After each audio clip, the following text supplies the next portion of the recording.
வணக்கம். இன்றைக்கு போகி பண்டிகை.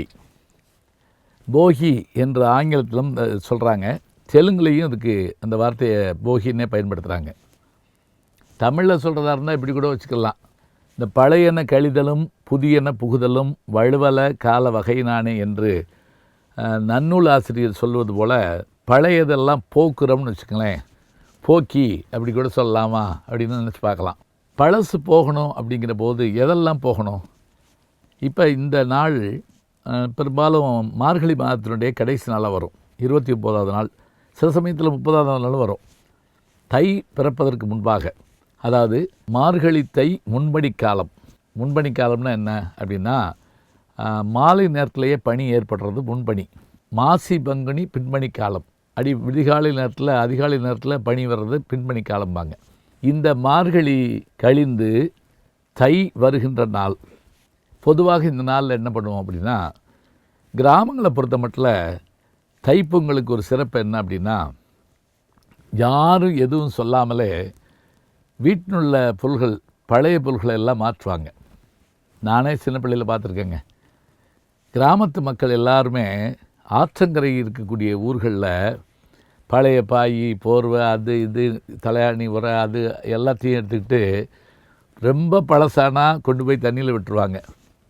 இல்லை துவைச்சி சரி பண்ணி கொண்டு வர முடியுமானால் கொண்டு வருவாங்க. இது ஒரு பக்கம் நடந்துக்கிட்டு இருக்கும். அது தண்ணியோடு போகும்.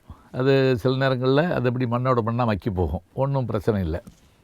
அப்போ இங்கே நகரங்களில் நீங்கள் பார்த்திங்கன்னா அதே மாதிரி தேவையில்லாத பொருள்கள்லாம் என்ன பண்ணுறாங்க, அந்த நாளில் வச்சு தெருவோரத்தில் வச்சு நெருப்பு வச்சிடுறாங்க. இது சரியான முறையாக நமக்கு என்னமோ தெரியல. ஏன்னா இந்த நெகிழி என்று சொல்லக்கூடிய பிளாஸ்டிக் பொருள்கள்லாம் வந்த பிறகு இந்த மாதிரி நடுத்தருவில் வச்சு இந்த மாதிரி நெருப்பு வைக்கிறதுங்கிறது அது சுற்றுப்புற சூழலுக்கு ஒரு கொடுமையை தரும். அதுவும் பனி நிறைந்த காலம் பாருங்கள், அந்த புகை அப்படியே நாள் நிற்கும். அதனால் கூடிய மட்டும் அதை நெருப்புக்கரையாக்குற போது கவனமாக அது நெகிழி போன்ற பொருள்களை எடுத்துகிட்டு நம்ம சரி பண்ணால் நல்லாயிருக்கும். அப்புறம் கிராமத்தில் இன்னொன்று என்ன பண்ணுவாங்கன்னா, வீடுகளை பூரா சுத்தப்படுத்துவாங்க. குடிசை வீடாக இருந்தால் மண் தரையை நல்லா மொழுகுவாங்க, சாணமிட்டு மொழுகுவாங்க. அதெல்லாம் ஆன்டிபயோட்டிக்குங்க அந்த காலத்தில். இன்றைக்கும் அது அப்படி தான் இருக்குது, மெழுகுவாங்க. சுவர்களுக்கு பூரா வெள்ளை அடிப்பாங்க. வண்ணம் பூசுறது ஒரு வகை. வெள்ளை அடிக்கிறப்ப என்னென்னா, நானே சின்ன பிள்ளையில் எங்கள் வீட்டுக்கு நீ வெள்ளை அடிக்க வரணும், உங்கள் வீட்டுக்கு நான் வருவேன் அப்படின்னு நாங்கள் நண்பர்களாக பேசிக்கிடுவோம். பேசிக்கிட்டு ஒவ்வொருத்தர் வீட்டையும் எல்லாம் வீடு சுத்தப்படுத்துவோம். அதே போல் மாடு கண்டு இதெல்லாம் பொங்கலுக்கு தயார் பண்ணுறதுக்காக எல்லாத்தையும் தயார் பண்ணுவோம். அந்த கொம்புகளுக்கெல்லாம் வண்ணம் அடித்து மாடு தயாராக இருக்கிறதுக்கு ஏற்பாடு பண்ணுவோம். இந்த நாள் எல்லாமே எப்போ நடக்கும் அப்படின்னா, இந்த போகி திருநாள் தான் நடக்கும். சரி, பழையன கழிதல் அப்படிங்கிற போது வேறு என்ன சொல்லலாம்? இப்போ சுற்றுப்புறத்தை சுத்தமாக்கிட்டோம், தேவையில்லாத பொருட்களை தவிர்த்துட்டோம். அதே போல் பழைய சிந்தனைகள்னு சில இருக்குமானால் அவற்றை கூட மாற்றிக்கலாங்க, ஒன்றும் தப்பு இல்லை. நாம் இது வரைக்கும் சில நாம நம்பிக்கிட்டு இருந்த சில விஷயங்கள் அது அப்படி இல்லை, இது வேறு மாதிரி என்று ஒன்று வருமானால் அதை மாற்றிக்கொள்வதில் தப்பே கிடையாது. ஏன்னா சின்ன பிள்ளையாக இருக்கிற போது புத்தகத்துக்குள்ளே மயிலருக வச்சா அது குட்டி போடும் அப்படின்னு நான் நம்பினேன். அது சிறுபிள்ளை. இன்றைக்கும் என்னுடைய பேரம்பேத்திகளை செய்கிறாங்கன்னு வச்சுங்களேன், அது அந்த வயது நம்பிக்கை. அதே போல் டப்பாக்குள்ளே பொன்வண்டு வரி வச்சு அது முட்டையிடும் அப்படிலாம் நம்பிட்டு இருந்தோம். இதெல்லாம் சிறு வயது நம்பிக்கைகள்.